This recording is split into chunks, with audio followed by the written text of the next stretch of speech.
How's it going, everybody? Welcome back to another Code 5 gaming tutorial. I hope everything so far has been helpful, but of course, as you know, OMNICIDAL has pushed a new update out to everybody on Build Plus. Today I want to go over some of the basics of how this is going to work and how it's going to change the game for everybody. So go ahead and sit back, relax, and enjoy the show. We're going over the new elements of 3 different new tiers of building: Tier 1, Tier 2, and Tier 3. So let's get into it. First new item you're going to want to get into is at the traders. You will go purchase your workbench. This item is what you're going to be using to start building with. Everything you're going to need is going to come from that. To get the workbench started, there's a few different items you're going to need. Everything is listed out.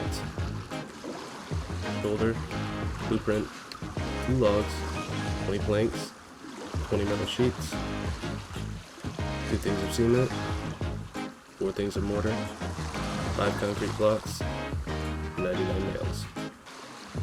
Once you have all your items in, you're then able to access the table. In order to access the table, you press K. K will bring you up a kit menu. You have Tier 1, Tier 2, and Tier 3. Each tier is going to be able to help build a stronger base. Starting with the Tier 1 kits, you have what's accessible here. In order to build anything, you're going to find what you want.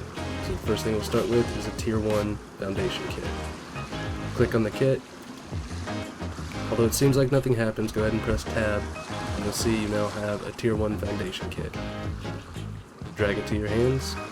Once you found your location, left click on the mouse, it'll bring up the foundation. You are able to rotate by spinning your mouse wheel until you have exactly how you want to place the kit. You can adjust the height by looking up or down while holding the kit. Holding down the left mouse, and you've now placed it. In order to access the menu, you need to be near the center of the kit. Press Tab and it will tell you things that are needed in order to build this. Once you've gathered the materials, make sure to drag and drop them in their proper slot.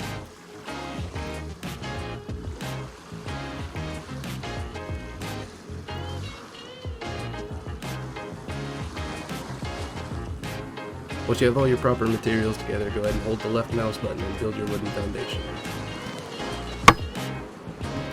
During this, you'll be utilizing any of the materials you have put inside of your workbench. We've now used up all of our planks and we'll have to get more for the next build. Next thing you're going to want to build is a set of stairs. Go to Tier 1 kits, look for the stair kit. Go ahead and grab your Tier 1 stair set, place it in your hands. When you go to choose the placement, you'll notice that the stairs are freely roaming. Press down on the arrow keys in order to set it up to start snapping to snap points. By pressing B, it'll actually bring up the different snap points you can adjust the stairs to. Place and hold to set your stairs. As you walk up to the stairs, you'll be able to tab in and see what materials will be needed in order to create the stairs. Once you have those things together, build your stairs. The next thing we're going to be making are the walls. You have a few different options for the walls seen on the left side in the Tier 1 kit. A full wall, a half wall, your window kit, and your door kit. We'll go ahead and start with the door kit. As before, go under your bench and grab your kit. Move to the position that you want to place the wall at. Click down so you can see your wall. Checking different snap points as to where you would like to place the wall.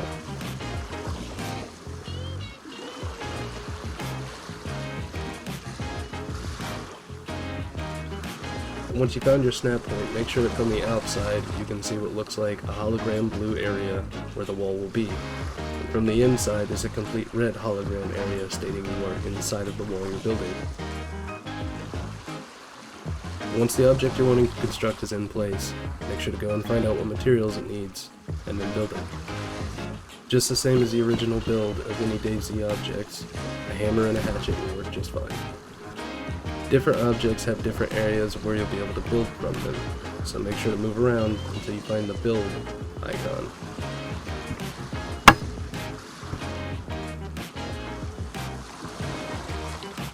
While building a wall, you'll build it in different parts: the frame, the outer lining, and the door.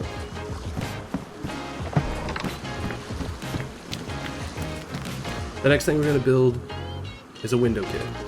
Just like before, grab the toolbox and put it in your hands. Picking a location. Now you want to deal with your snap points. Press B again, bring up the different snap points. Hold down on your left mouse key, place it. Just as before, get your materials together to build the wall.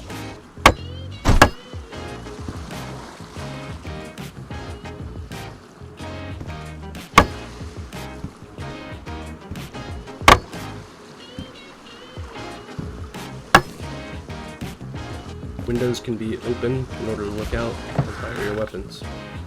The next thing we're going to build is just a regular wall kit.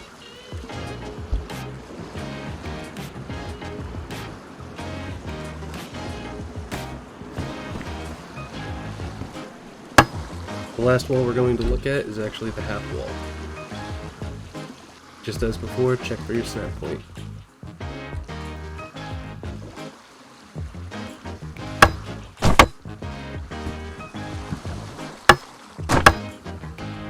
So far it's looking pretty good. Now we need to go on to making a roof. Looking on the left side, you'll see the roof kit.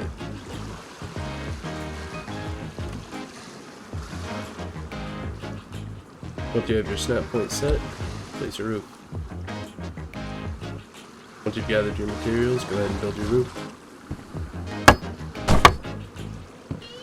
If you're wanting to build out the woods and be able to hide what you're building, you can still walk up to a wall and attach your camo netting.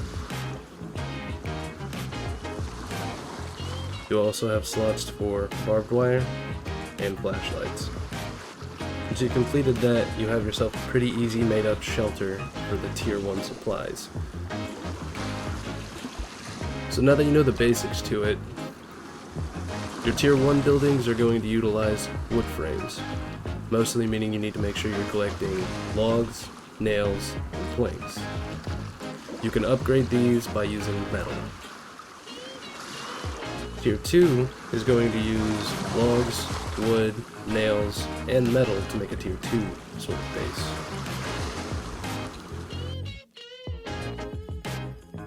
Tier 3, being your most secure, is going to utilize the mortar, the cement, concrete blocks, also utilizing wooden logs to build the frame and to make a solid foundation. In order to make tier 3 buildings, you'll also have to acquire a cement mixer in order to mix up the things to make bricks and the mortar needed to build. One last thing before I wrap this up for everyone, there will no longer be flagpoles for base building. It's now a land claim pole that is actually adjustable for people in a little bit of a better way. If you want to guard this pole, you can set whether or not things within your area can be built or not at a time. This might help for future ideas for others. So thanks again to everybody who came out. I hope I covered all the basics of what would be needed. As I've said before, if you have any questions, comments, or concerns, please leave them in the description below. Thanks again, and a big shout out to OMNICIDAL for allowing me to create these, helping out the community as we go along, and I hope you all have a fantastic time. I'll catch you in the next one.